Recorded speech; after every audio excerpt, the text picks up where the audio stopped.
नमस्कार मित्रों, बहुत बहुत स्वागत है आपका। आइए आज हम देखते हैं संविधान और भाषाएं, जो कि आपकी एग्जाम की दृष्टि से बहुत ही महत्वपूर्ण है। टीजीटी, पीजीटी, यूजीसी नेट इत्यादि परीक्षाओं में भाषा और संविधान से एक क्वेश्चन जरूर बनता है। इसके हम महत्वपूर्ण बिंदुओं को देखेंगे। अगर आप चैनल पर नए हैं तो प्लीज़ चैनल को सब्सक्राइब करिएगा और वीडियो को शेयर करिएगा अगर आपको अच्छी लगे तो चलिए देखते हैं। मूल संविधान में भाषाओं की संख्या कितनी थी? 14 थी। क्वेश्चन यहीं से बन सकता है कि बताइए मूल संविधान में भाषाओं की संख्या कितनी थी? तो 14 थी। और वर्तमान में संविधान में भाषाओं की संख्या कितनी है? तो 22 है। ठीक है। और मूल संविधान में जो 14 भाषाएं थीं वो इस प्रकार हैं: असमिया, बंगला, गुजराती, हिंदी, कन्नड़, कश्मीरी, मलयालम, मराठी, उड़िया, पंजाबी, संस्कृत, तमिल, तेलुगु और उर्दू। ठीक है, ये थी हमारी 14 मूल भाषाएं।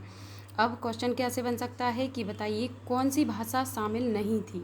तो आपको इन भाषाओं को याद रखना है कि असमिया, बंगला, गुजराती, हिंदी, कन्नड़, कश्मीरी, मलयालम, मराठी, उड़िया, पंजाबी, संस्कृत, तमिल, तेलुगु और उर्दू। ये हैं आपकी 14 भाषाएं जो मूल संविधान में थीं। अब पूछा जा सकता है कि किस अनुसूची के अंतर्गत भाषाओं को शामिल किया गया है? तो 8वीं अनुसूची के अंतर्गत भाषाओं को शामिल किया गया है।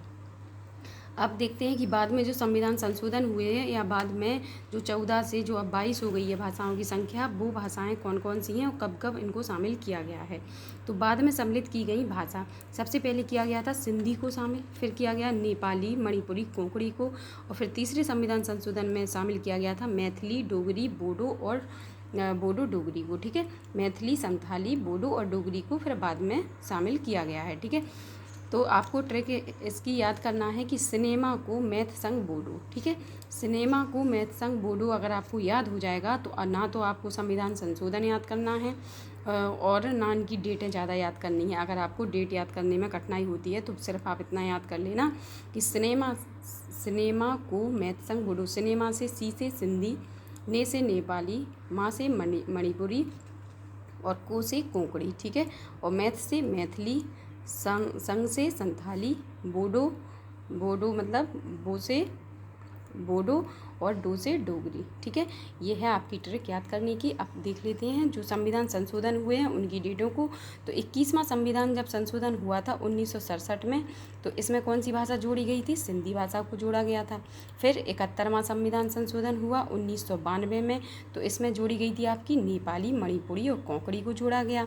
फिर इसके बाद हुआ था 92 यानी 92वां संविधान। ये कब हुआ? 2003 में हुआ और इसके अंतर्गत मैथिली, संथाली, बोडो और डोगरी को जोड़ा गया। आपको जो महत्वपूर्ण बिंदु है वो क्या याद रखना है कि हमारे संविधान में जो मूल भाषाएं हैं या फिर जो बाद में संशोधन हुए हैं इसमें अंग्रेजी को नहीं जोड़ा गया है। ठीक है, प्रस्ताव कई बार पेश किया गया है कि इसको शामिल किया जाए, लेकिन अंग्रेजी और राजस्थानी भाषा हमारे संविधान में नहीं है। इसको आप ज़रूर याद रखना क्योंकि कन्फ्यूजन के लिए आपको रख दिया जाएगा और आप सोचोगे कि इतनी प्रचलित भाषा है तो ये तो संविधान में शामिल होगी, लेकिन संवैधानिक कार्य तो हो रहे हैं उसमें, लेकिन क्या हमारी जो संविधान की जो अनुसूची है 8वीं अनुसूची, उसमें अंग्रेजी और राजस्थानी को सम्मिलित नहीं किया गया है। इसको आप विशेष रूप से ध्यान रखेंगे। और वीडियो अच्छी लगे तो लाइक, शेयर, सब्सक्राइब जरूर करना अपने मित्रों के साथ, क्योंकि ये बहुत ही इंपॉर्टेंट टॉपिक है और इससे हर बार क्वेश्चन जरूर आता है। तो वीडियो अच्छी लगे तो शेयर जरूर करना। Thank you so much.